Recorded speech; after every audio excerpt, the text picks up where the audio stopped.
जी, अस्सलाम वालेकुम सर, मैंने आपको प्रेजेंटर बना दिया सर, आप अपनी स्लाइड शेयर करें और कंटिन्यू करें।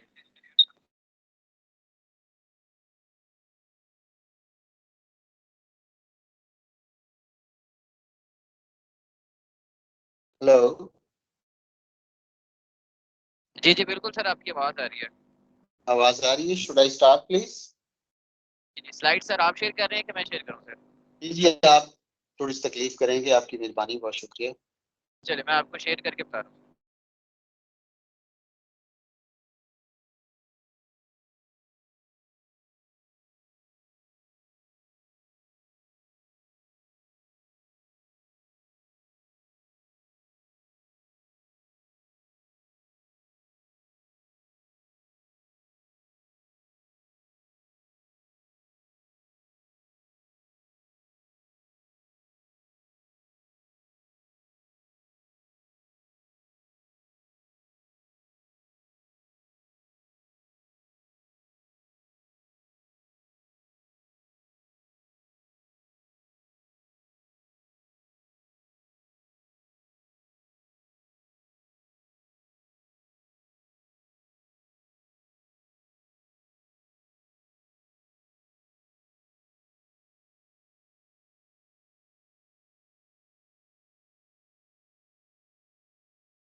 जी, शुड आई स्टार्ट? जी बिल्कुल सर, आपकी स्लाइड शेयर कर दी है, आप मुझे बताते जाएंगे, नेक्स्ट गाइड करते जाएंगे, मैं स्लाइड नेक्स्ट करता जाऊंगा। जी, बड़ी मेहरबानी, बहुत शुक्रिया। जी, अस्सलाम वालेकुम audience, thank you very much to be here, and we will talk about co-curricular activities. That's a very important topic, and I'm sure that everybody has gone through this process as a student and as teacher and as senior faculty member. Definitely, this is a common topic because our children are involved in this, our students, teachers are involved in these activities. So, curricular activities is today's topic. Next, please. Objectives. आज की हमारी जो गुफ्तगू है उसके objectives हैं कि we will talk about curricular activities.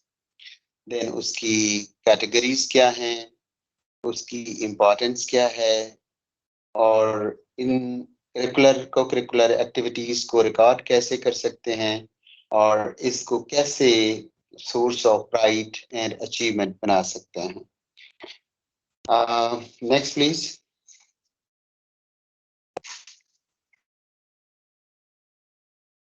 Ji, curriculum and co-curricular activities. So I think that first of all we should know that what is curriculum और curriculum और syllabus में और को करिकुलर उसमें क्या फर्क है।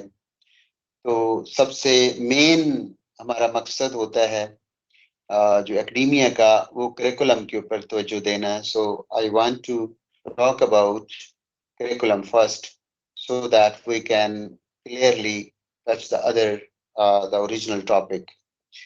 तो जो कुछ कहा जाता है कि जो कुछ कोर्स और सब्जेक्ट में पढ़ाया जाता है उसको करिकुलम कहा जाता है, लेकिन करिकुलम इससे बहुत ज्यादा एक उसका स्कोप जो है वो बहुत बड़ा वास्ट है और इसमें SLOs आते हैं, स्टूडेंट लर्निंग आउटकम्स, और इसमें ऑब्जेक्टिव्स आते हैं जो सबक पढ़ाया जाना है, along with guidance for the teachers, जो उस असातिज़ा हैं उनके लिए कि ये सबक पढ़ाना क्यों ज़रूरी है, इसमें किस चीज़ को फोकस करना है, इसकी एक्टिविटीज़ क्या करनी है। ये सारी चीज़ें करिकुलम का हिस्सा होती हैं। करिकुलम और सिलेबस में या कोर्स आउटलाइन में बहुत फ़र्क होता है। तो मेन जो डॉक्यूमेंट है that is given by the central government, and after 18th amendment it has become subject of provincial government.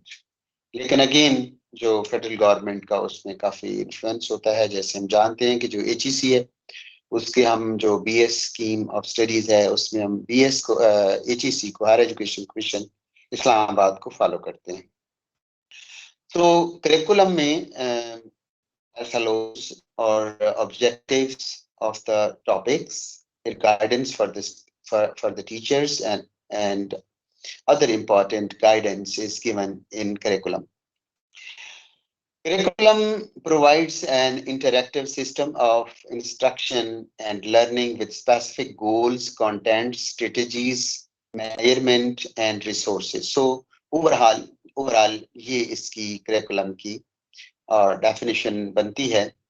और the desired outcome of curriculum is to transfer development of knowledge, skills and attitudes. So ये हम जिस तरह we the teachers are supposed to educate our posterity, the students, and definitely as a teacher we influence the people around us in our family. When we travel, we deal with different people in market. So definitely we influence through our attitude. हम उनसे बात कैसे करते हैं और किस तरह उनके साथ हम डील करते हैं, लफ्ज कौन से इस्तेमाल करते हैं, और जो आम लोग हैं उनसे रवैया हमारा किस तरह मुख्तलिफ है टीचर्स का, और इसी चीज को फिर हम ट्रांसफर करते हैं अपने स्टूडेंट्स को, और जो हमारे दूसरे स्टेक होल्डर्स हैं जिसमें हमारे फैमिली मेम्बर्स हैं, हमारे बच्चे हैं, और जो हमारे रिलेटिव्स हैं, दोस्त हैं, तो हम अपनी ज़ात को किस तरह मुंतकिल करते हैं with decency and civility. Next, please.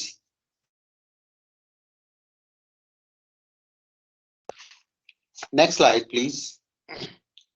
Co-curricular activity. So the next is co-curricular activity.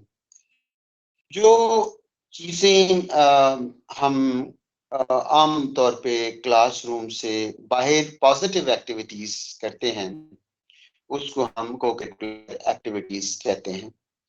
लेकिन this is not a comprehensive definition because many times we do co-curricular activities in the room as well. लेकिन ये है कि अमूमन इसको define इस तरह किया जाता है कि activities are students are engaging themselves outside the classroom. लेकिन एक्टिविटीज का ये जरूरी है कि पॉजिटिव एक्टिविटीज होती है, क्योंकि when we talk about academics, so definitely we do all these things with positive mind. तो पॉजिटिव जो है एक मुस्बत नियत के साथ, एक खूबसूरत माइंडसेट के साथ एकेडमिक्स की जो और को करिकुलर एक्टिविटीज इन्वॉल्व होती हैं, क्योंकि ज़ाहिर है जब इंसान स्टूडेंट्स जब मिलते हैं उसमें कई दफ़ा प्रॉब्लम्स हो जाती हैं। कुछ स्टूडेंट्स जो हैं वो डिसिप्लिन को तोड़ते हैं, तो that can not be declared as co-curricular activity, although that happens outside the class but within the premises of a college or an education institution. So लेकिन ये है कि co-curricular activity का एक बहुत बड़ा मकसद ये होता है कि ये एक्टिविटीज इंसान की जो क्लासरूम का करिकुलम है उसको सप्लीमेंट करती हैं, उनको सपोर्ट करती हैं, उनको फैसिलिटेट करती हैं, उस स्टूडेंट को एक्टिव बनाती हैं, उसको इस काबिल बनाती हैं कि वो अपनी शख्सियत साजी कर सके, पर्सनैलिटी डेवलपमेंट कर सके। तो ये उसका एक बहुत बड़ा फर्क है कि अगर नेगेटिव एक्टिविटी है तो डेफिनेटली वो उनकी जो शख्सियत साजी है उसको सप्लीमेंट नहीं कर सकता और करिकुलम को वो सपोर्ट नहीं कर सकता। तो को-करिकुलर एक्टिविटीज रीइंफोर्स और सप्लीमेंट क्लासरूम करिकुलम।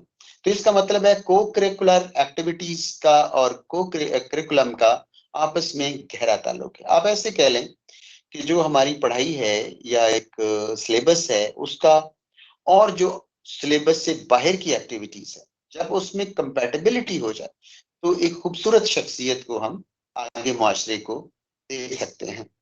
और अगर इनमें कंपैटिबिलिटी नहीं होती और उसकी एक्टिविटीज में फर्क आ जाता है तो वहां पे हमारा इम्बैलेंस सिस्टम हो जाता है। और यही वजह है कि हमारी जितनी भी human resource the educational institutions are providing to our society और इंटरनेशनल सोसाइटी, उसमें यहाँ पे आके ही प्रॉब्लम हो सकता है कि जो हम निसाब में दे रहे हैं तो जो उनकी एक्टिविटीज हैं या उसकी जो एक प्रैक्टिकल डेमोन्स्ट्रेशन द सोसाइटी है उसमें कंपैटिबिलिटी नहीं है, वो डिफरेंट है। तो लेकिन ये जो को करिकुलर एक्टिविटीज है इसको पॉजिटिव जो माइंड सेट इस लिहाज से कहा गया है कि ये करिकुलम को सपोर्ट करती है, उसको सप्लीमेंट करती है, उसको रीइंफोर्स करती है। तो co-curricular activities are ungraded. हालांकि आप देखें कि इनको कोई ग्रेड नहीं होता, मार्क्स नहीं होते, इनके कोई हम क्रेडिट आवर्स नहीं रखते कि ये एक 1 क्रेडिट आवर है या बीएस प्रोग्राम में या किसी और जगह के ऊपर इसके मार्क्स मिलने हमें, या इसका किसी किस्म का कोई ऐसा कुछ भी नहीं होता। लेकिन इसके बावजूद ये इंसानी फितरत का एक अहम तरीन हिस्सों में से एक हिस्सा होता है कि जो को करिकुलर एक्टिविटी ऐसी है कि जैसे किताब, इवन आप देखें कि जो एक जो फिलोसफर्स हैं, जो एजुकेशनल फिलोसफर्स हैं, उन्होंने ये कहा है कि एक क्लास से दूसरी क्लासरूम में आपकी क्लास क्यों चेंज की जाए, एक पीरियड आप इधर पढ़ें दूसरी क्लास किसी और जाके पढ़ें, तो वो वहां पे बैठा रहे। लेकिन उसमें ये होता है कि उसका मूव करना, वहां पे जाना, 1-2 मिनट के लिए थोड़ी सी अपने आप को चेंज महसूस करना, बाहर की फिजा को टच करना, तो ये एक्चुअली उसको एक फ्रेशनेस का मौका फराहम करती है और उसको एक्टिव बनाती है। अगर एक ही जगह के ऊपर आप एक स्टूडेंट बैठा रहेगा तो डेफिनेटली वो एक्टिव कभी भी नहीं रह सकता। तो इसलिए ये जितनी भी चीजें introduce by the educational philosophers, तो उसमें एक खूबसूरत ये चीज होती है कि उसकी शख्सियत साजी कैसी हो सकती है, उसकी पर्सनैलिटी डेवलपमेंट का मतलब ये होता है कि वो फिजिकली फिट हो, मेंटली फिट हो और एजुकेशनली फिट हो और इंटेलेक्चुअली फिट हो। तो जो इंटेलेक्चुअली फिट होना है उसका हम जाके देखेंगे जब types of co-curricular activities हैं। तो फिलहाल हम इस चीज को बात कर रहे हैं कि ये अनग्रेडेड और बगैर किसी एकेडमिक क्रेडिट के हैं, लेकिन इसके बावजूद ये कितनी इंपॉर्टेंट है एवरीबॉडी नोज। सो कि extra curricular activities are do sometimes optional out of the classroom activities that are not tied to the curriculum. लेकिन को करिकुलर एक्टिविटीज जो हैं वो उनका बरह रास्त ताल्लुक जो है वो एकेडमिक्स के साथ होता है। नेक्स्ट स्लाइड प्लीज जी। टाइप्स ऑफ करिकुलर एक्टिविटीज, तो ये हमारी नेक्स्ट स्लाइड है। तो को करिकुलर एक्टिविटीज, इसके next slide please Vinkar.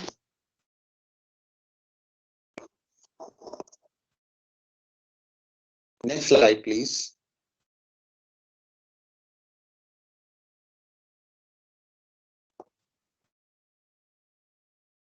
Ji thank you. मेरे ख्याल अभी तक नहीं, अब तक आवाज आ रही है जी। एकेडमिक सबसे पहले चीज है एकेडमिक।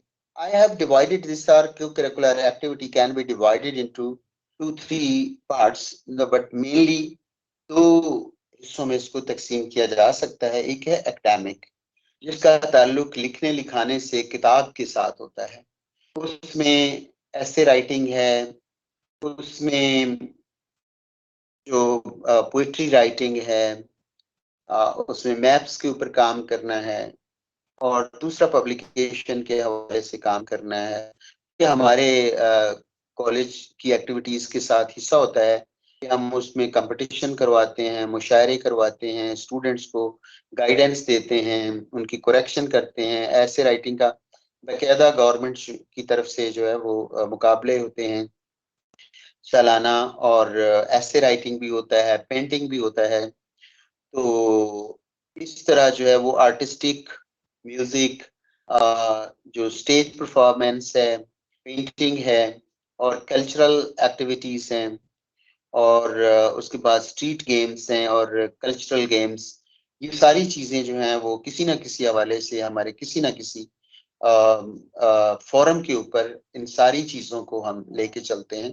और ये सारी जो है वो एकेडमिक्स होती हैं कि जिनका ताल्लुक बराह रास्त किताबों के साथ होता है। अगर हम इवन कल्चरल गेम्स की भी बात करें तो हमें उस तक पहुंचने के लिए हमें देखना पड़ेगा कि हमारे जो जो क्लासिकल लिटरेचर है उसमें उसको कैसे जगह दी गई है। और जो हमारे रूरल लेवल के ऊपर जो है शादी ब्याह की जो म्यूजिक है, जो पोइट्री है, जो बाबल वीर, बहनों के, माँ के जो गीत हैं, बच्चों के लोरियां हैं, तो ये सारी चीजें जो है वो हम इसको शामिल करते हैं।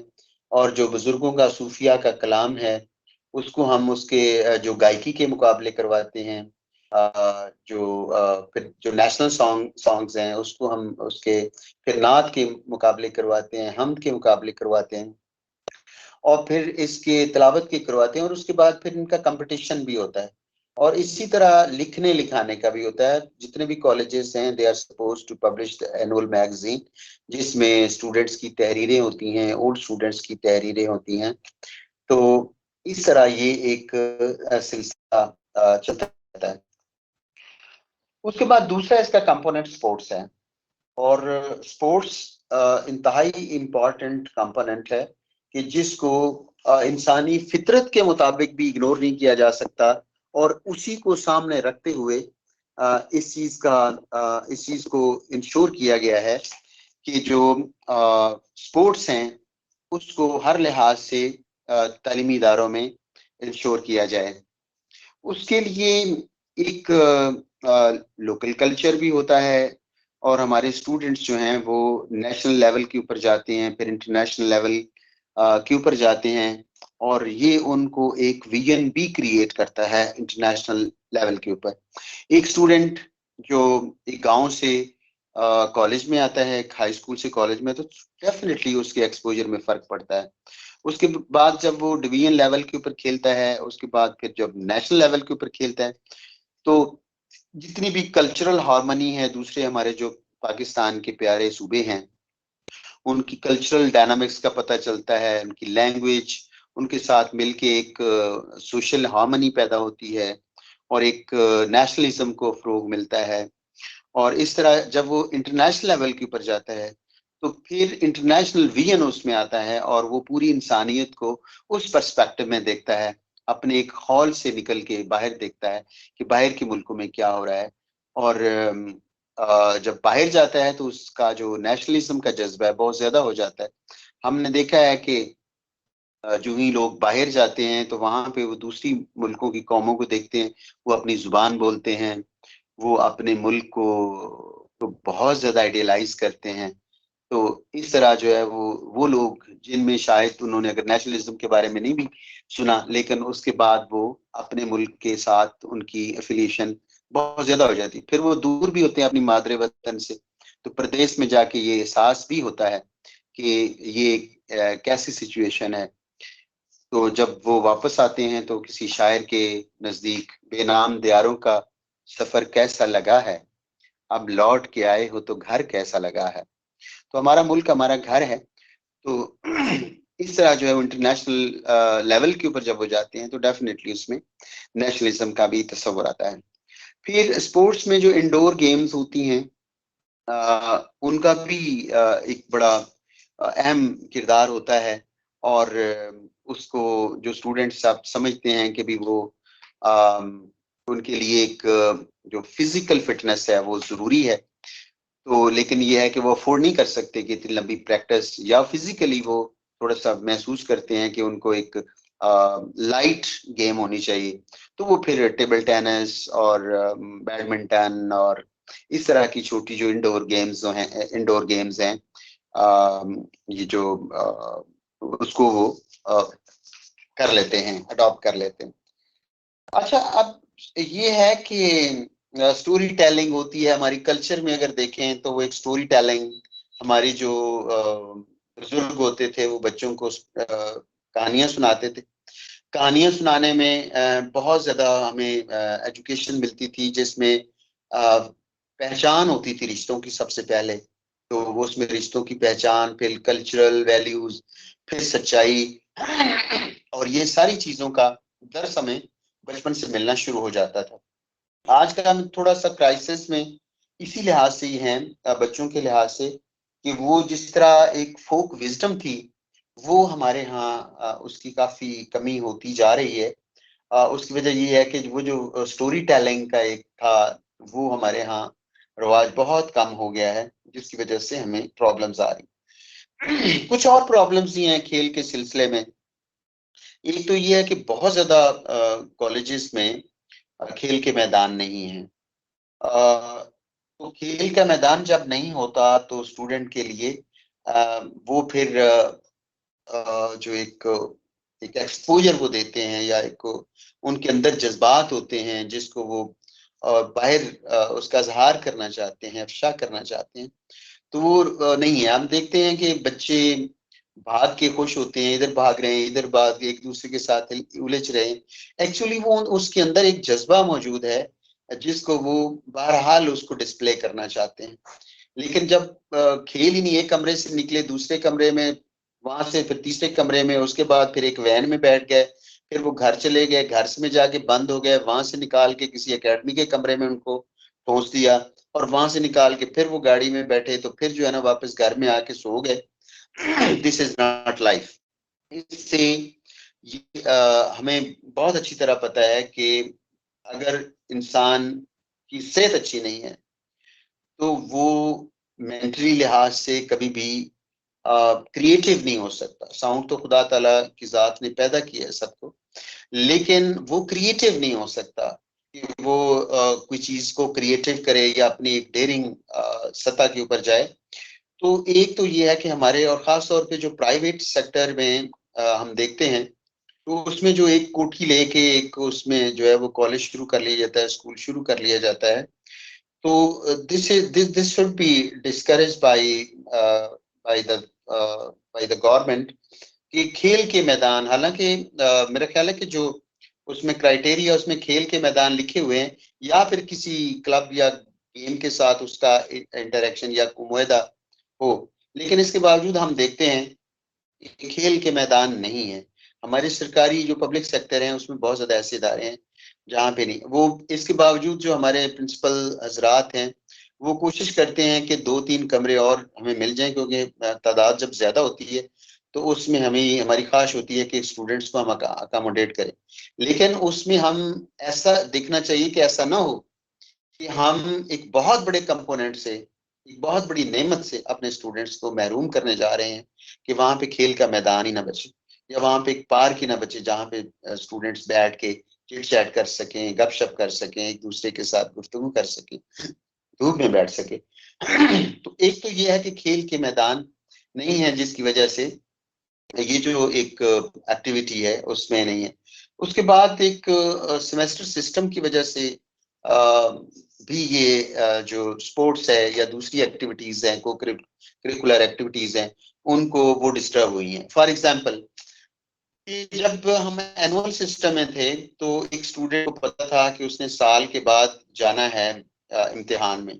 नाउ ही और she had enough time to read novels, poetry, fiction, to play hockey और दूसरी गेम्स खेलने का उसके पास पूरा टाइम था, एथलेटिक्स में जाना, ये सारे उनके पास एक टाइम होता था। और जब वो फिर पूरा 6 महीने, 6-7 महीने खेल के उसके बाद उस वो 4 महीने उसे पता होता था कि मैंने अब इसका अच्छे नंबर लेने हैं, तो फिर उस वक्त टीचर्स भी उनको हेल्प आउट करते थे, और फिर वो अपने इम्तिहान में पास होके फिर अगले इदारों में चले जाते थे।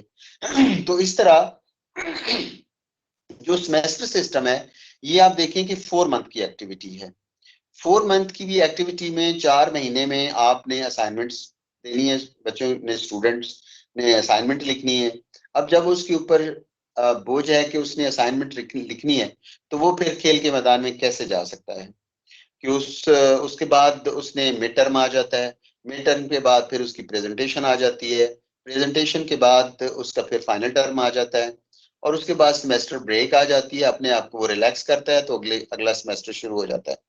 तो इस तरह जो है हम ये नहीं है कि इसमें इसको एडजस्ट नहीं किया जा सकता, लेकिन हमारी जो एक सोसाइटी थी वो एक बहुत लंबे अरसे से एनुअल सिस्टम में चल रही थी।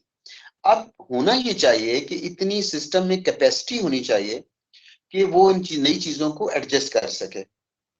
लेकिन यह है कि ये प्रॉब्लम बहरहाल हमारे साथ चल रहे हैं कि हमारे जो स्टूडेंट्स हैं उनके लिए जो स्टडी है उसके साथ उसका एक वो अपने आप को ओवरबर्डन समझते हैं कि जी हमारे पास सेमेस्टर आ गया, और सेमेस्टर में आप ये देखें कि एक सब्जेक्ट में उसने असाइनमेंट्स नहीं लिखनी।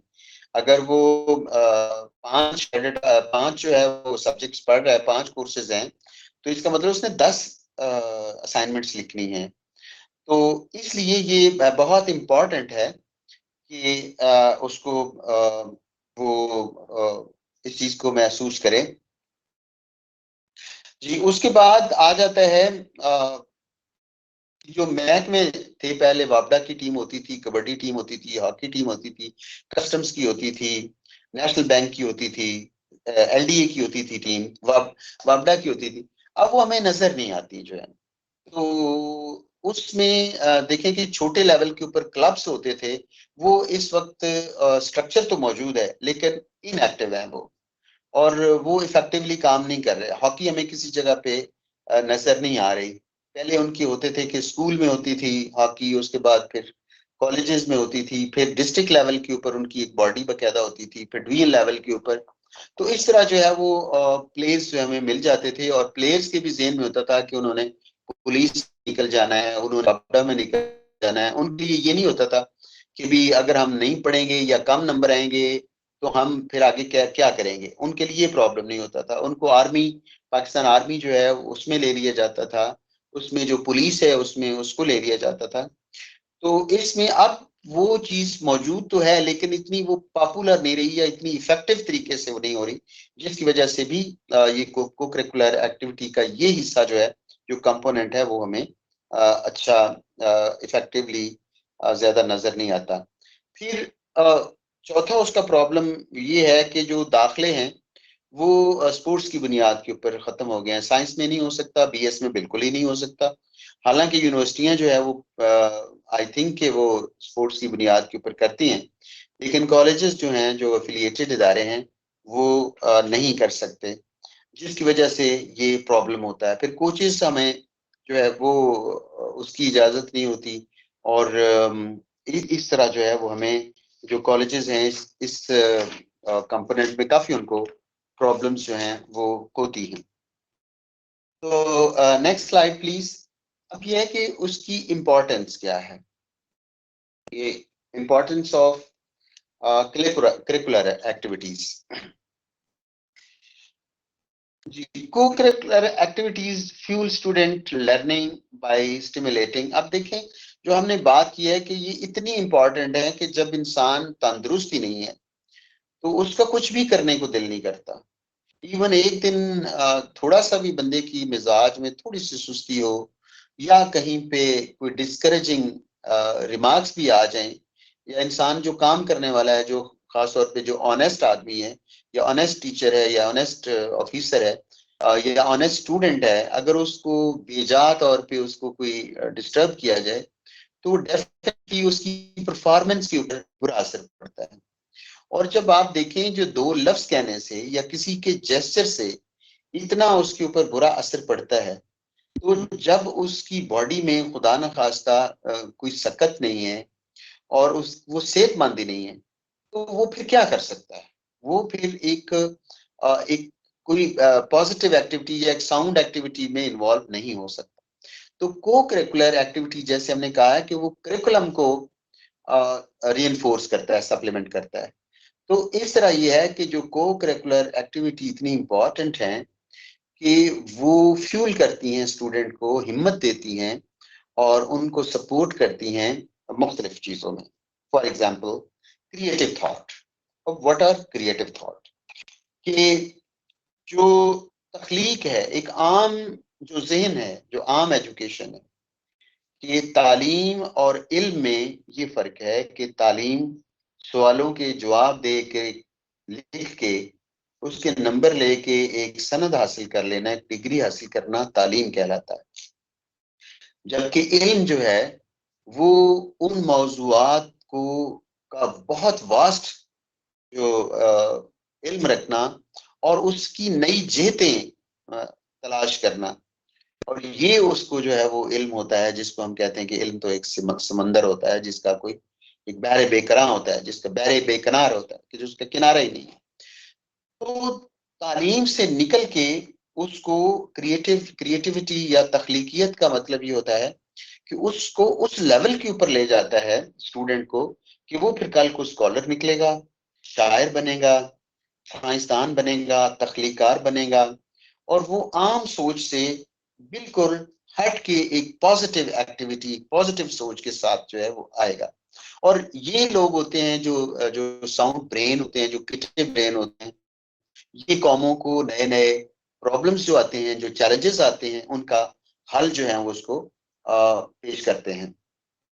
और वो जो उसका सॉल्यूशन है वो कोई आम आदमी उसका नहीं दे सकता, वो सिर्फ क्रिएटिव आदमी दे सकता है। क्यों? जो क्रिएटिव का ऐसे ही है कि जैसे अक्ल और हिकमत और दानिश का फर्क होता है। जो अक्ल होती है वो हर जीरो में होती है। हम एक आम मक्खी को भी पकड़ना चाहें तो वो किसी दूसरी तरफ से निकल जाती है, उसको पता है कि मैंने कैसे बचना है, उसमें अक्ल मौजूद है। लेकिन क्रिएटिविटी, तख्लीकियत वो होती है, या हिकमत और दानिश वो होती है कि जो आने वाले 100 साल, 50 साल, 100 साल, 200 साल, उसके ऊपर मुहित सोच को, उनके चैलेंजेस को सामने रख के कोई शख्स बात कर रहा होता है। तो यही वजह है कि जितने भी लॉ मेकर्स होते हैं, थ्योरिस्ट होते हैं, जो मुसन्निफ होते हैं, स्कॉलर्स होते हैं, रिसर्चर होते हैं, साइंसदान होते हैं, तो ये वही लोग होते हैं कि जो कौमों की तरक्की का बायस बनते हैं, कौमों को नई नई इजादात देते हैं, कौमों को नए नए आइडियाज देते हैं, कौमों के को जो है वो उनकी ज़हनी तरावत के लिए, ज़हनी तमाज़त के लिए उनको शायरी देते हैं, उनको नॉवल देते हैं, उनको फिक्शन देते हैं, और उनको वो पढ़ के एक बंदा जो सारा दिन का थका हुआ है, जब रात को वो किताब निकालता है तो वो अपने 2 पेजेस पढ़ के तो अपने आप को एक फ्रेश महसूस करता है, और फिर वो नींद की आगोश में चला जाता है। तो ये एक बहुत इंपॉर्टेंट है कि जो जब उसका उसका जिस्म जो है वो सेहतमंद है तो वो फिर क्रिएटिव थॉट की तरफ जाता है। वो जो को करिकुलर एक्टिविटी है वो क्रिएटिव थॉट को फैसिलिटेट करती हैं। उसके बाद वो फैसिलिटेट करती हैं improving social and organization skills. अब इंसान को जो को करिकुलर एक्टिविटी है ये चीजें सिखाती हैं tolerance, how to interact with other people, how to accept the cultural identity of other people, and ये सारी चीजें उसमें ब्रेवरी, बहादुरी पैदा करती। कहा जाता है ना कि जिसको चेक करना हो ना कि ये बहादुर है कि नहीं है, उसका एक मेयार है कि उसमें टॉलरेंस कितनी का लेवल क्या है। जितना टॉलरेंस का लेवल वो है होता है उतना ही वो दिलेर आदमी, इंसान ज्यादा होता है। और टॉलरेंस का भी ये मतलब ये नहीं है कि किसी से डर के कहे चुप कर जाए, बल्कि ये है कि उसको दस्तरस हो कि वो उसका बदला ले सकता हो, लेकिन इसके बावजूद दर गुजर करता है तो उसको टॉलरेंस हम कहते हैं। और वो जो टॉलरेंस है, जो जितनी लेवल ज्यादा होगा उतना वो ज्यादा दिलेर होगा। और यही गेम्स जो है इंसान में कॉन्फिडेंस पैदा करते हैं। और यही चीजें जो है टॉलरेंस, ब्रेवरी, कॉन्फिडेंस, उसमें उसको किस काबिल बनाते हैं कि वो सोसाइटी में कैसे रहना है, ऑर्गेनाइजेशन स्किल्स कैसे हैं। मसलन एक कैप्टन है तो उसकी सबने बात माननी है। एक आपको ऑर्गेनाइजेशन सिखाती है को करिकुलर एक्टिविटी, कोई एक्टिविटी है कॉलेज में या कोई डिबेट है तो उसमें आपको कहते हैं जी कि 2 मिनट के बाद आप ज्यादा बोलेंगे तो आपका मार्क्स कट जाएंगे। तो वो बेल जो है वो आपको एंकर करती है, आपको ऑर्गेनाइज करती है, और आपको ऑर्गेनाइजेशन जो है वो प्रोवाइड करती है। बल्कि यहाँ से भी ज्यादा है कि जो स्टूडेंट्स होते हैं, टीचर्स कोई कहते हैं कि जी आप मेरी क्लास को डिस्टर्ब ना करें तो वैसे ही अंदर आ जाया करें, कोई कहते हैं जी आप इजाजत लेके अंदर आए। तो एक्चुअली वो स्टूडेंट के टेम्परामेंट की प्रैक्टिस हो रही होती है कि वो देखें कि कौन सा उस्ताद इस चीज को पसंद करता है कि मैं इजाजत मांग के अंदर जाऊं, कौन सा टीचर पसंद करता है कि वो इजाजत के बगैर चुप करके आके बैठ जाए, उसको क्लास को डिस्टर्ब ना हो, उस्ताद के टेम्पो को जो है वो खराब ना करे। तो आप ये देखें छोटी छोटी चीजें जो हैं वो बिल्कुल करिकुलम, वो करिकुलर से कैसे जुड़ी होती हैं, हालांकि वो होती हैं वो को करिकुलर एक्टिविटी। तो वो टीचर भी उसके साथ जो है उसके जो टॉलरेंस लेवल है उसको वो प्रोवोक कर रहा है, उसको प्रमोट कर रहा है। तो इससे जो सोशल और ऑर्गेनाइजेशन स्किल्स हैं वो उसको इनहांस करता है, उसको ज्यादा करता है।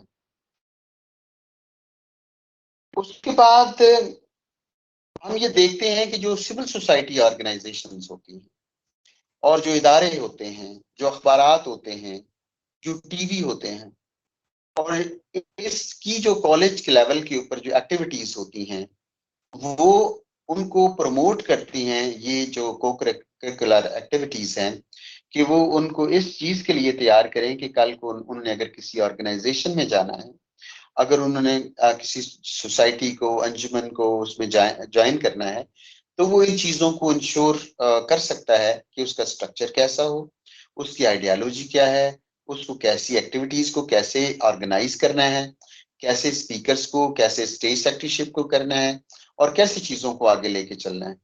और अखबारात में जब वो लिखता है तो इस काबिल बनाता है कि उसने अखबारात में कैसे लिखना है, उसमें नेशनल जो हमारी स्टेट नैरेटिव है उसको कैसे उसको तहफ़्फ़ुज़ करना है, हमारे इदारे हैं उनका कैसे एहतराम करना है, और कहाँ पे आपने अगर तनकीद करनी है तो उसके लिए जो एकेडमिक वर्ड्स कौन से इस्तेमाल करने हैं।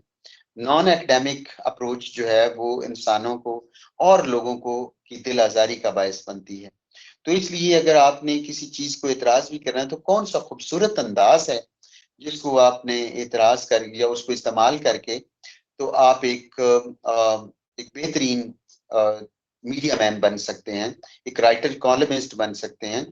तो ये सारी चीजें आपको को करिकुलर एक्टिविटीज वो सिखाती हैं कि जो आपके ऑर्गेनाइजेशन स्किल्स हैं और सोशल स्किल्स हैं उनको वो ऑर्गेनाइज करती है और उसमें उनको एजुकेट करती है उसके बारे में।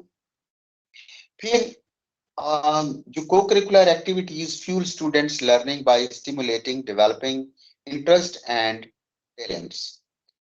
जो टैलेंट है वो हंट करता है। एक तो ये है कि इंसानों के जो एजुकेशन है, या हम अकल या दानिश नहीं सिखा सकते, किसी इंसान की जो है वो नहीं सिखा सकते हम, बल्कि तालीम का मकसद ये होता है कि उसके अंदर जो छुपी हुई सलाहियतें हैं, क्वालिटीज हैं, उनको बाहर निकलने का सलीका फराहम कर दें। ये एजुकेशन का, ये एक अच्छे टीचर का या एक अच्छे सिलेबस का या अच्छे करिकुलम का और को करिकुलर एक्टिविटी का एक बेहतरीन उसका काम है कि वो किसी स्टूडेंट के अंदर छुपी हुई सलाहियतों को वो बाहर निकलने का एक सलीका फराहम कर दे। कि अगर उसके अंदर एक बेहतरीन खिलाड़ी है तो वो उनको ऐसा सलीका फराहम करे कि वो अगर लड़ता झगड़ता है तो वो देखे कि भी ये इसका कद का ठीक है, ये फलां जगह के ऊपर अच्छा रहेगा, तो वो उनको वहां पे इंगेज कर देता है। अगर वो खूबसूरत बोलता है तो उसको वो फिर कंपेयरिंग की तरफ ले आते हैं। तो एक्चुअली जो है वो बच्चा जो है उसके अंदर जो जज्बात हैं वो किसी ना किसी तरह से एक्सप्रेस करना चाहता है अपने आप को। तो वो अगर किसी लिहाज से हम इसको, उसकी जो इंटरेस्ट है और उसका जो टैलेंट है उसको हंट करते हैं, लेकिन टैलेंट हंट में म्यूजिक में ले जाते हैं उनको, उनको ऐसे राइटिंग में ले जाते हैं और उनको मौके फराहम करते हैं। तो वो फिर एक सोसाइटी में जब जाता है तो उसके सारे जो वही एक्सपीरियंसेस जो कॉलेज और यूनिवर्सिटी लेवल के होते हैं वो उनको आगे लेके चलता है। फिर ये है कि offering the chance to be known at international level, ये एक उसमें एक ख्वाहिश पैदा करता है, उसमें दिलचस्पी पैदा करता है ये को करिकुलर एक्टिविटी के उसकी जो पहचान है वो ना सिर्फ अपने मुल्क में हो बल्कि दूसरे ममालिक में भी हो, बियॉन्ड द कॉन्टिनेंट्स। तो ये एक बहुत बड़ी एक स्किल होती है, एक डिजायर होती है कि वो उसको उस स्किल के जरिए वो इंटरनेशनल फेम तक जा सकता है। तो ये सारा जो है वो करिकुलम को करिकुलर एक्टिविटी का है, कि जिसमें वो एक विजन पैदा कर रहे हैं कि वो इंटरनेशनल लेवल के ऊपर अपने आप को किस तरह मनवा सकता है। अब देखें कि एक स्टूडेंट डिग्री लेता है, वो जितने भी नंबर ले जाता है, तो इंटरनेशनल लेवल के ऊपर क्या उसका क्या होगा? तो क्योंकि हर का सिस्टम अपना है, ग्रेडिंग का सिस्टम अपना है। तो लेकिन एक स्टूडेंट जो एथलीट है, या वो फुटबॉलर है या हॉकी का प्लेयर है, वो अगर इंटरनेशनल लेवल के ऊपर अगर कोई वो काम करता है, तो डेफिनेटली वो his achievement would be highlighted at international level. और उसको फिर आपको देखा है कि जो फुटबॉलर हैं उनको दूसरे ममालिक जो हैं अपने क्लब में ले लेते हैं, और उसका इंटरनेशनल इमेज हो जाता है, और फिर वो उन टीम्स में वर्ल्ड कप में अपनी जगह बना लेता है। फिर उसके बाद हम देखते हैं कि जो स्टूडेंट्स जो हैं वो इसको को करिकुलर एक्टिविटीज को एंजॉय करते हैं। देखें कि जब से कहा जाता है कि जब से खेल के मैदान अ, खाली हुए हैं, तब से अस्पताल में मरीजों की तादाद ज्यादा होती है। और वेस्ट में हमने देखा है कि वहां पे तो हर कोई शख्स एक्सरसाइज कर रहा है, वर्जिश कर रहा है, इस लिहाज से कि उसे पता है कि यहाँ पे जो हमारा एशियन जो फैमिली सिस्टम है, उसमें तो संभालने वाले बहुत ज्यादा होते हैं, लेकिन उसमें संभालने वाले कोई बहुत कम होते हैं, लेकिन बहुत कम होते हैं। तो जिंदगी वहां पे बहुत मुश्किल है वेस्ट में। तो इसलिए हमें स्टूडेंट्स जो हैं वो एक फिक्रा बड़ा बोलते हैं कि हमने बहुत इंजॉय किया, आज हमने बहुत इंजॉय किया। तो जो तालीमी इदारे होते हैं वो इंजॉय करने के लिए नहीं होते, वो पढ़ने के लिए होते हैं। तो बच्चे जो हैं वो अगर पढ़ेंगे तो स्कॉलर बनेंगे, साइंसदान बनेंगे, टेक्नोलॉजी के एक्सपर्ट बनेंगे। तो वो एक्सपर्ट पैदा करने हैं, जो इंजीनियर बनेंगे, डॉक्टर्स बनेंगे, शायर बनेंगे, अदीब बनेंगे।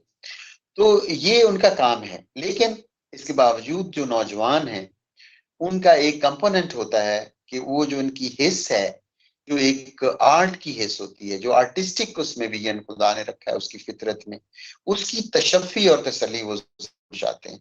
और वहां पे अगर हम उनको ये एक्टिविटीज नहीं देते कॉलेजेस में, जो को करिकुलर एक्टिविटीज हैं, तो वो फिर नेगेटिव एक्टिविटीज की तरफ निकल जाते हैं। और कॉलेज में सबसे ज्यादा खूबसूरत बात मेरे ख्याल के मुताबिक ये है कि जो खेल के मैदान में या को करिकुलर एक्टिविटीज में सेमिनार, कॉन्फ्रेंसेस, स्पोर्ट्स और इनको अगर फरोग दे रहे हैं, तो वो मुफ्त उनको ये सारी चीजें प्रोवाइड कर रहे हैं, मुशायरे करवा रहे हैं, और स्टूडेंट्स रात को बैठे होते हैं और सेमिनार को अटेंड कर रहे होते हैं, उसमें अपनी चीजें जो है वो पेश करने की कोशिश करते हैं। जो बड़े प्रोमिनेंट पर्सनैलिटीज आती हैं उनके साथ तस्वीरें बना रहे होते हैं, उनको इसमें बड़ी खुशी होती है कि मैं फलां से मिला हूँ, अच्छा फलां जो टीवी में आते हैं मैं उनसे मिला हूँ। उनकी तस्वीरें अपने दोस्तों को शेयर कर रहे होते हैं, दिखा रहे होते हैं, घर वालों को दिखा रहे होते हैं, पेरेंट्स खुश हो रहे होते हैं। तो आप ये देखें कि ये जो इंजॉय का लफ्ज है, वो आप किसी भी इंसानी फितर से रूट आउट नहीं कर सकते कि उसको एक पुर्जा है वो निकाल के बाहर फेंक देंगे। This is not possible, that is a permanent part of human nature.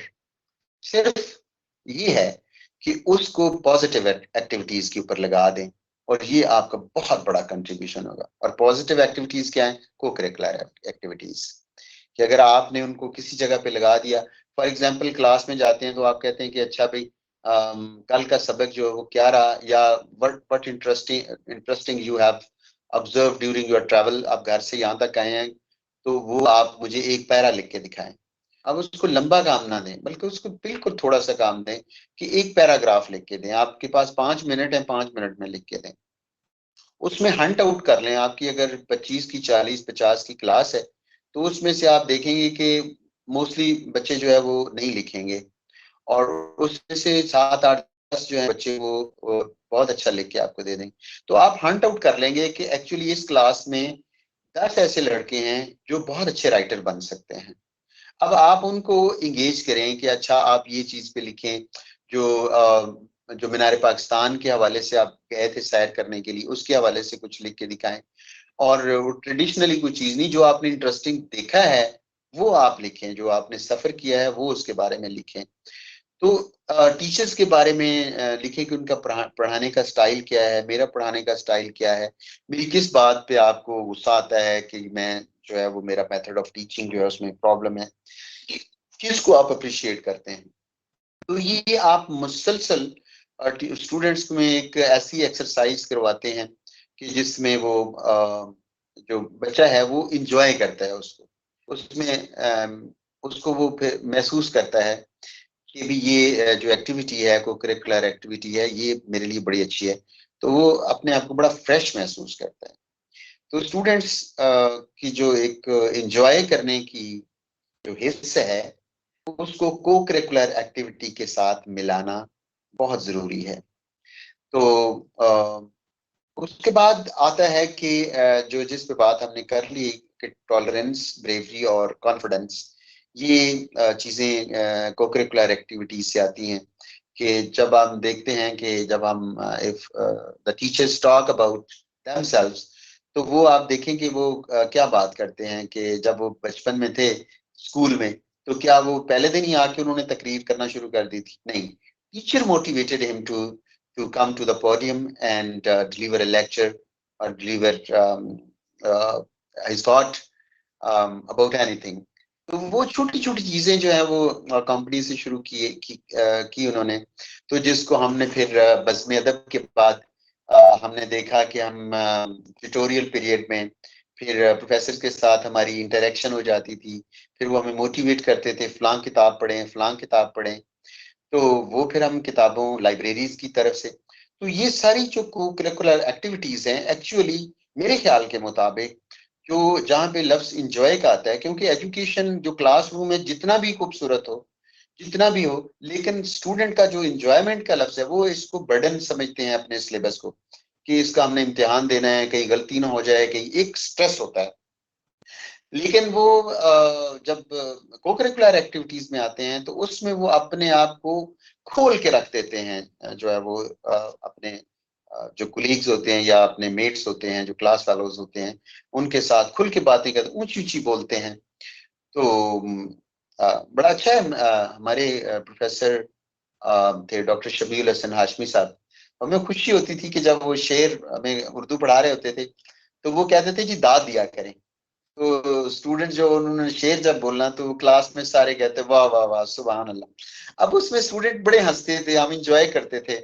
और उसमें फिर जो है ना वो स्टूडेंट जो है उनको मुशायरा सुनना भी आ जाता था, और किसी शायर के साथ इंटरेक्ट करना वो भी उनको आ जाता था। तो बेशक हम उसको उस वक्त लेते थे कि भी ये बड़े मजाक की बात है ऐसे वाह वाह करना, ऐसे सुभान अल्लाह कहना, लेकिन it was very good activities as far as the student class fellows are concern.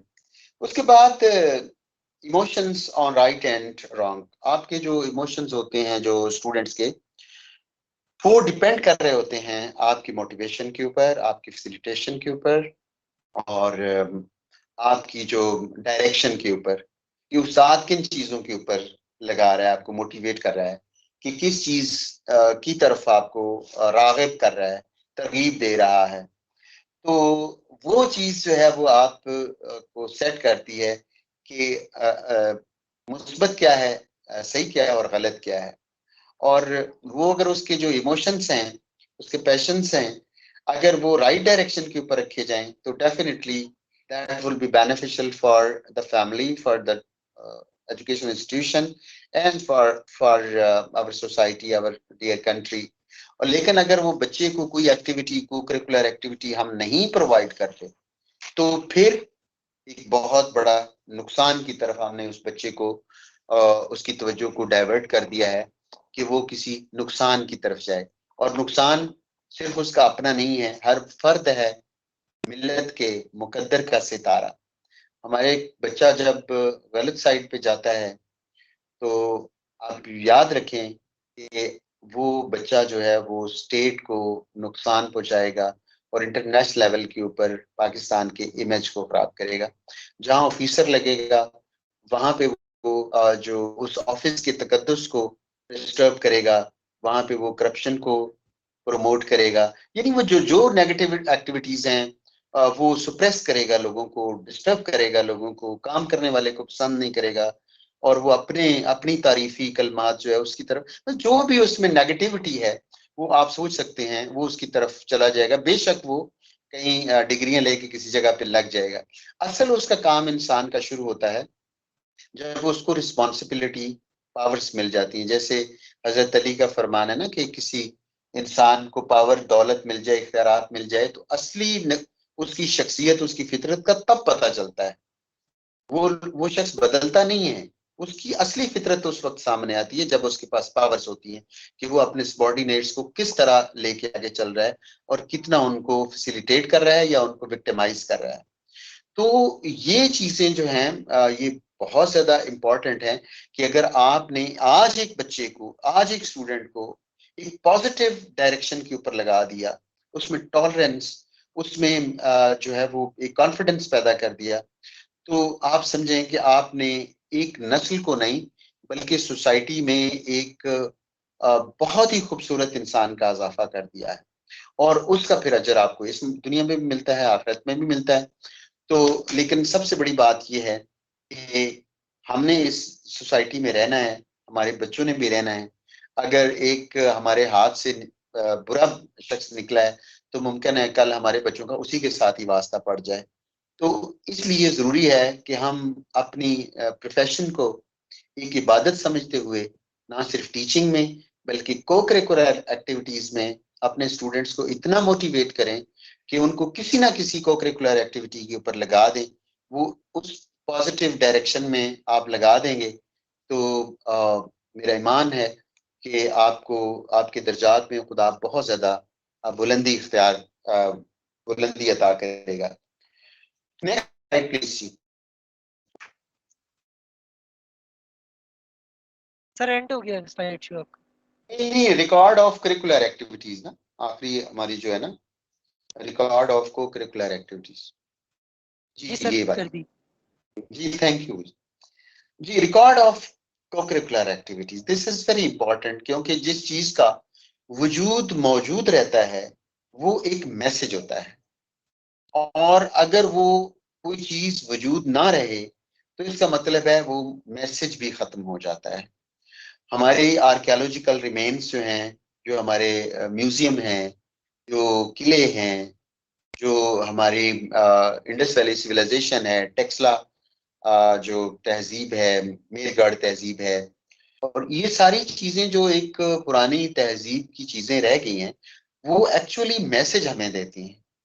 वो मैसेज देती हैं कि यहाँ पे कोई बहुत बड़े इंसान बसते, यहाँ बहुत बड़े बादशाह मौजूद थे, बहुत बड़े पहलवान मौजूद थे, बहुत बड़े लोग थे जिनका तोती बोल, बड़े बड़े अफसर थे, बड़े बड़े जजेस थे, बहुत बड़े बड़े प्रोफेसर थे, पढ़े लिखे लोग थे, बहुत बड़े शायर थे। आज नहीं रहे वो। तो इस तरह ये एक चीज याद दिलाती है कि वो लोग जिन्होंने काम किया, जिन्होंने कंट्रीब्यूट किया, जिन्होंने कुछ लिखा, जिन्होंने कुछ आगे इंसानों को गाइड किया, वो लोग निशानी के तौर पे रह जाते हैं। और वो रिकॉर्ड जो है वो एक्चुअली फिर जो फैसिलिटेट करता है राइटिंग को, हिस्ट्री राइटिंग के लिए, नो डॉक्यूमेंट नो हिस्ट्री, वो एक डॉक्यूमेंट के तौर पे काम देते हैं। वही काम देते हैं कि वो एक मैसेज के तौर पे आने वाली नस्लों के साथ चल सकें, उनको हेल्प आउट कर सकें।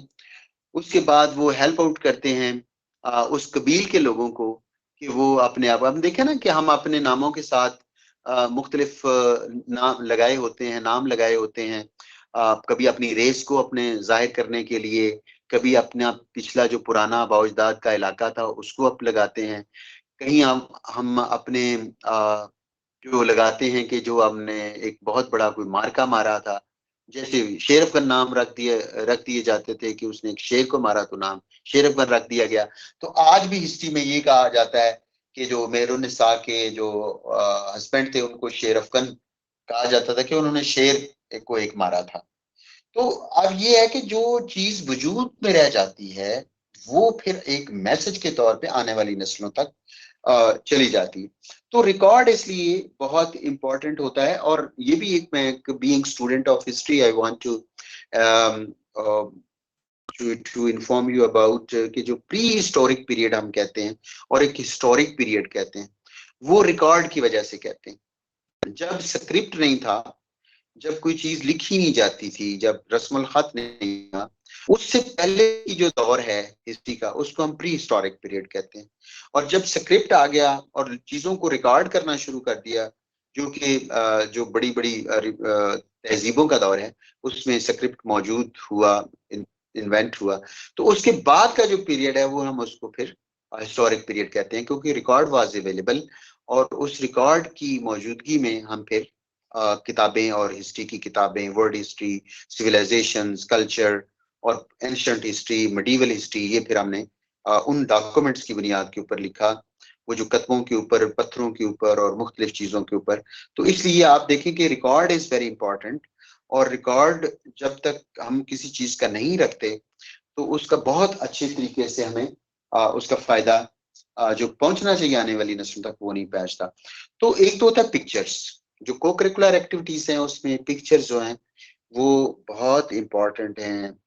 और पिक्चर्स जो हैं वो फिर हमें ये बताती हैं, for example if I am working in government Islamic college Civil Lines, तो किसी वक्त मैं पुराने पर्चे लाइब्रेरी में जाके देखता हूँ।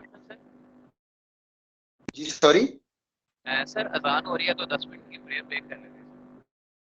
जी ठीक है, आप मुझे फिर बता दीजिएगा, मैं चुप हूँ तब तक। जी सर 6:10 पे इंशाल्लाह दोबारा ज्वाइन करेंगे। 5 मिनट बाद। जी बिल्कुल। जी पार्टिसिपेंट्स आप प्रेयर ब्रेक कर लें, इंशाल्लाह दोबारा यहाँ से ज्वाइन करेंगे 6:10 पे। Thank you.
Good.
जी सर, आप लेक्चर स्टार्ट करें, पार्टिसिपेंट्स आ गए हैं, 1 मिनट रह गए।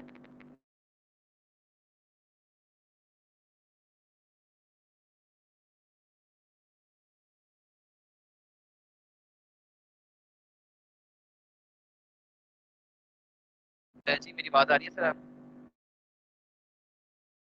सर आपका माइक जो है वो म्यूट है। जी जी, अभी जो 15 मिनट बाकी है, so I will continue for 5 minutes more and 10 minutes should be given to the participants so that they can raise question. Okay sir. Okay. जी, so I was talking कि जो आपकी जो तस्वीरें हैं, जो पिक्चर्स हैं एज रिकॉर्ड, वो रिकॉर्ड जो है वो रिकॉर्ड के तौर पे जो पिक्चर्स हैं वो बहुत मोटिवेट करती हैं। For example if I quote my college example, तो स्पोर्ट्स में हमारे जो ओल्ड स्टूडेंट्स रहे हैं, जिसमें वसीम अकरम है, मोहसिन कमाल हैं, और हॉकी के बहुत बड़े बड़े नाम हैं। तो वो जब उनकी तस्वीरें लगी हुई हैं, सलीम भट्ट साहब हैं एथलेटिक्स में, तो अमजद इस्लाम अमजद क्रिकेट खेलते रहे हैं, जो तबस्सुम कश्मीरी जो वो अपनी, तो वो सारी इतनी जो है हमारे लिए इतनी फैसिलिटेट करती है स्टूडेंट्स को अंडरस्टैंड करने के लिए कि को करिकुलर एक्टिविटीज को बहुत पढ़े लिखे लोग जो हैं वो अडॉप्ट करते रहे हैं। तो हमें भी इसको बुरा नहीं समझना चाहिए, बल्कि ये एक it's part of academic activities.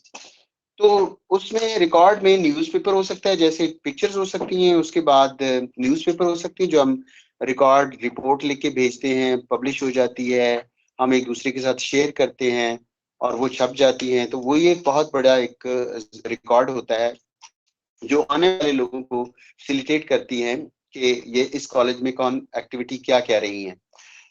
उसके बाद ऑडियो रिकॉर्ड है, रेडियो है, एफएम के ऊपर ऑडियो रिकॉर्डिंग है कि उसमें जो समटाइम्स आप किसी रेडियो में जाते हैं, टीवी में जाते हैं, उसमें अपीयर होते हैं, उसके ऊपर बात करते हैं, तो भी आपका एक रिकॉर्ड हो जाता है।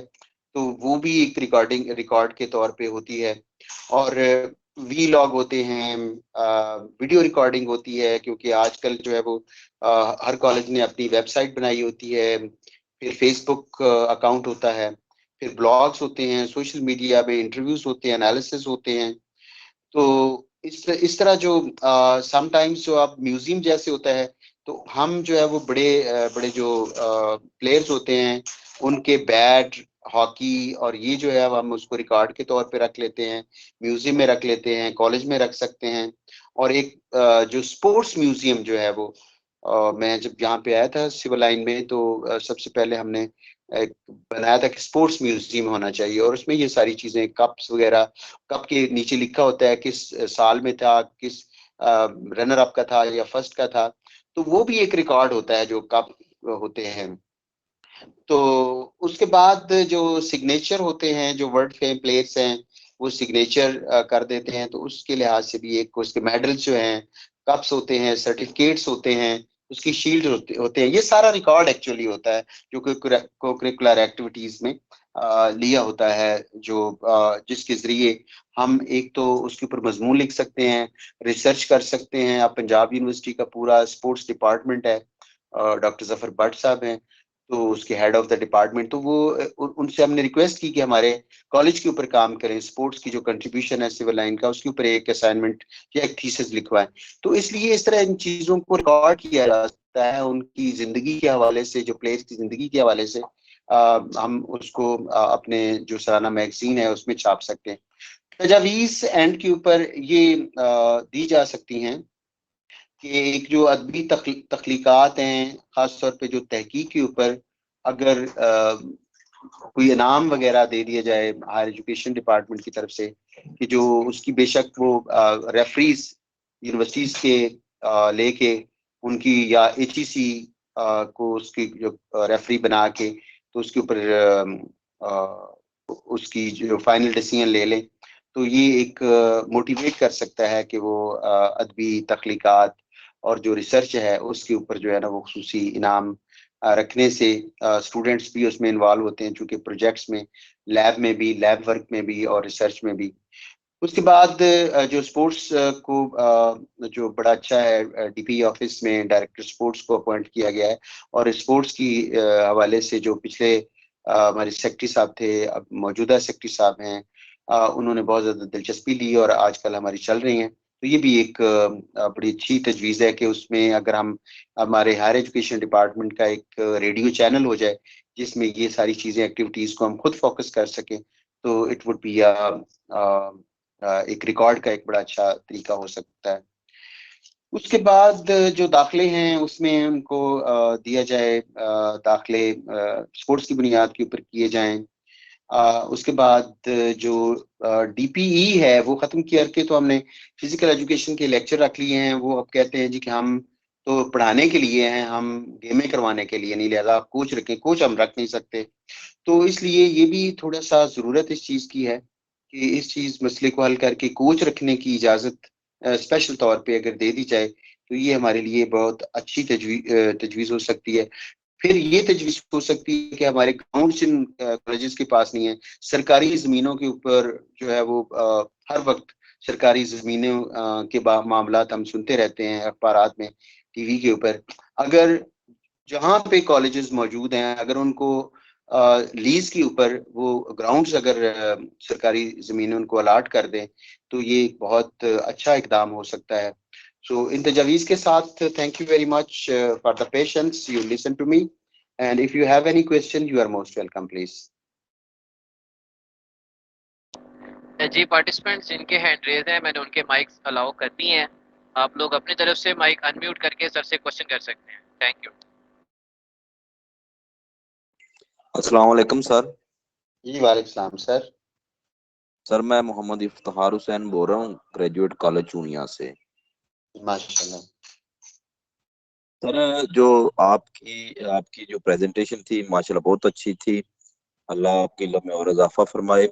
तो मुझे सर समझ ये आई है कि जो को करिकुलम एक्टिविटीज हैं इनका मकसद ये है कि एक मजबूत शख्सियत और एक आज़ाद सोच को परवान चढ़ाना। जी तलबा बिल्कुल। के अंदर तलबा की मजबूत शख्सियत बनानी और उनके अंदर एक आज़ाद सोच को परवान चढ़ने का मौका देना। जी जी। लेकिन सर मैं भी इस्लामिया कॉलेज सिविल लाइन का खुशकिस्मती से स्टूडेंट रहा हूँ। उसके बाद वेरी। साइंस वाकदत रोड से पढ़ाने का आगाज किया। तो मैंने सर ये महसूस किया है कि लाहौर के कॉलेजेस के अंदर जो मुख्तलिफ स्टूडेंट यूनियंस हैं वो को करिकुलम एक्टिविटीज में एक रुकावट बनती हैं। तलबा की आज़ाद सोच, आज़ाद फिक्र में वो एक रुकावट बन रही हैं। तो इस चीजों को क्यों नहीं खत्म किया जाए? शुक्रिया। जी इफ्तिखार साहब, बहुत मेहरबानी, बहुत शुक्रिया। आप मेरे इलाके से भी हैं, चूनिया से, और मेरे कॉलेज से पढ़े हुए हैं। Very very happy to talk to you. अच्छा, ये जो है ना, जो को करिकुलर एक्टिविटीज हैं जी, जो यूनियन हो या जो डिस्टरबेंस हो, क्योंकि नौजवानों को हम रोक नहीं सकते। अब देखें ना कि हम उनको, अगर ग्राउंड नहीं होते हैं तो उन्होंने एक बैट पकड़ा होता है, बैट भी नहीं होता बल्कि एक थापा पकड़ा होता है, और वो गली में खेल रहे होते हैं।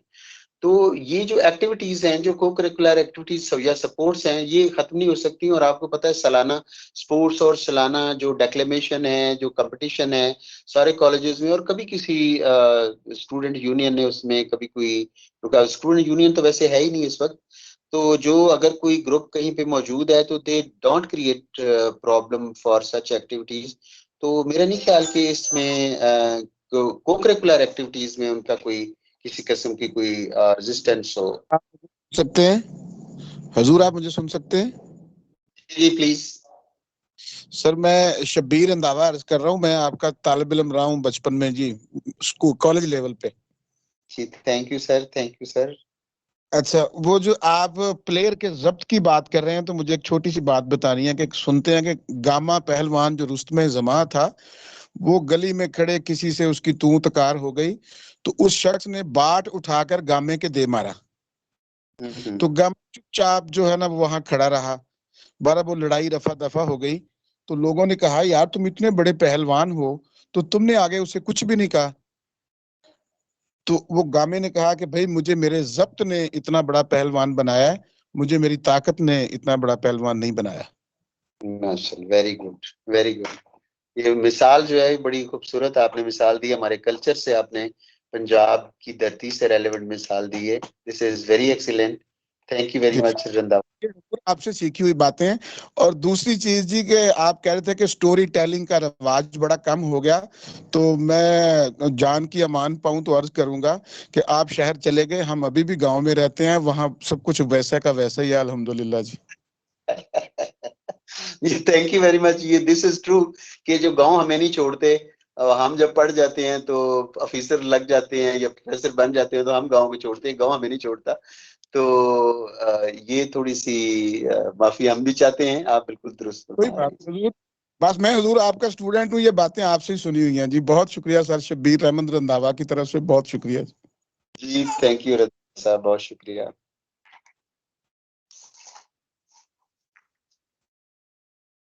जी कोई और साहिब हैं?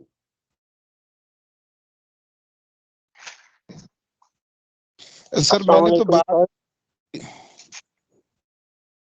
जी जी सफदर साहब।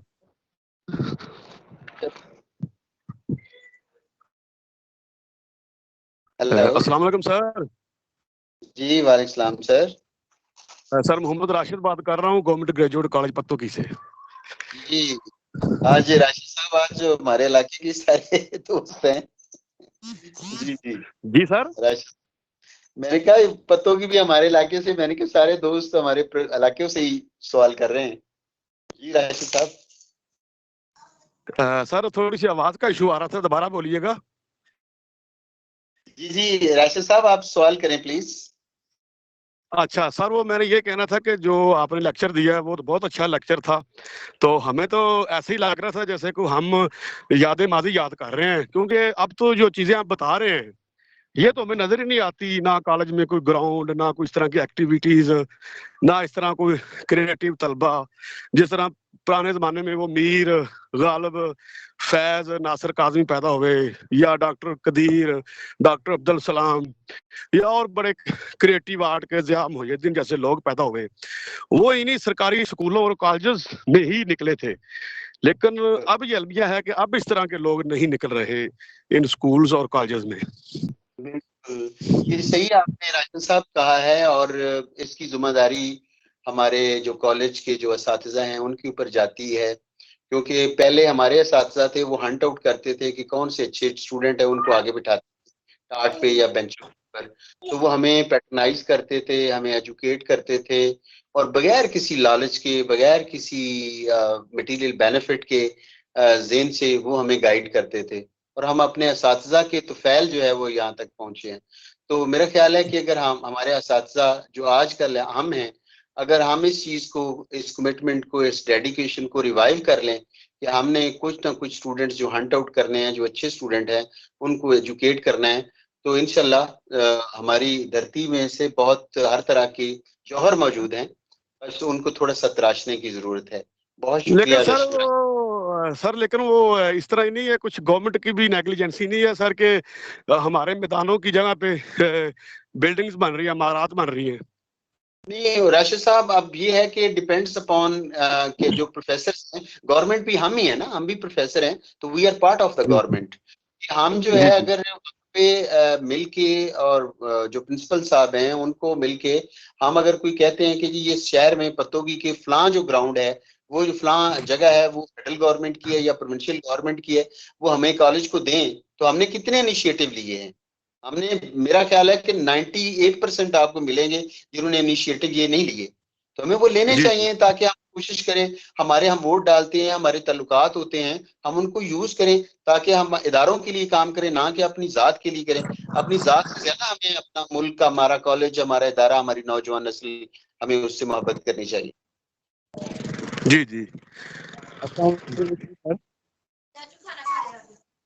थैंक यू राशिद साहब। जी सर, थैंक यू, बहुत थैंक यू सर। सर आवाज आ रही है मेरी? अस्सलाम वालेकुम जी सब आ रही है बात।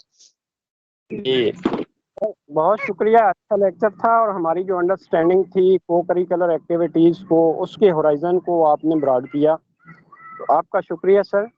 तो सर ये को करिकुलर एक्टिविटीज़ जो हैं, इसमें अगर हम देखें तो ये स्पोर्ट्स जो हैं ये बहुत जेन्युइन एक्टिविटीज़ हैं।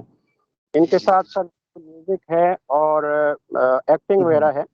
तो ये जो ऐसे राइटिंग है, पोएट्री कंपटीशन होता है या मैगजीन के लिए जो स्टूडेंट्स के कंट्रीब्यूशन होते हैं, वो सर कभी इनाम लेने की, फर्स्ट प्राइज लेने की वजह से और कभी कुछ टाइम लिमिट को पूरा करने के लिए, उसमें हम स्टूडेंट्स को जो पूरा 100% कंट्रीब्यूशन होता है, जेन्युइन क्रिएटिविटी होती है, शायद उसका मौका नहीं देते। और अक्सर स्टूडेंट कोशिश कर रहे होते हैं कि सर मैंने स्पीच करनी है या मैंने ऐसे लिखना है तो आप मुझे लिख के दें।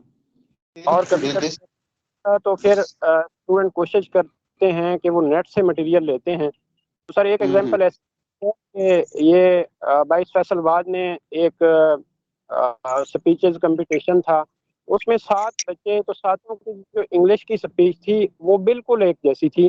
तो उन्होंने कहा भाई आपका तो कोई सोच एक ही है, तो उन्होंने सबको कहा कि भाई आप दोबारा तैयारी करके आएँ, तो ये तो आपने नेट से बनी बनाई चीज़ें उठा ली हैं और यहाँ पर आपका पूरा कंटेंट जो है वो बिल्कुल एक जैसा है, तो ये ऐसा नहीं चलता। तो शबीर साहब आप ये बताएं कि ये नेग्लिजेंस स्टूडेंट की है या टीचर की है? कभी हम ऐसा करते हैं कि हम कहते हैं जी हमारा फर्स्ट प्राइज है, और कभी हम कहते हैं कि बहुत कम तो आपने जीता है, टीचर्स को जो है ने मॉनिटर नहीं किया।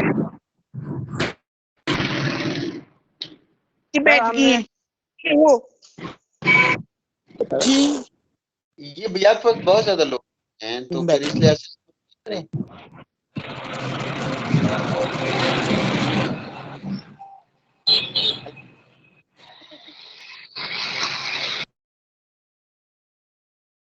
जी। थैंक यू वेरी मच, बहुत शुक्रिया सबका, बहुत शुक्रिया। सलामत रहें, खुश रहें। जी थैंक यू डॉक्टर साहब सर, मैं अल्लाह हाफिज। Sir, thank you. डॉक्टर साहब एक और सवाल पूछने की इजाजत है? सॉरी सर, वो सर चले गए हैं सर। चलिए, शुक्रिया सर आपका, थैंक यू। जी थैंक यू सर, अल्लाह हाफिज।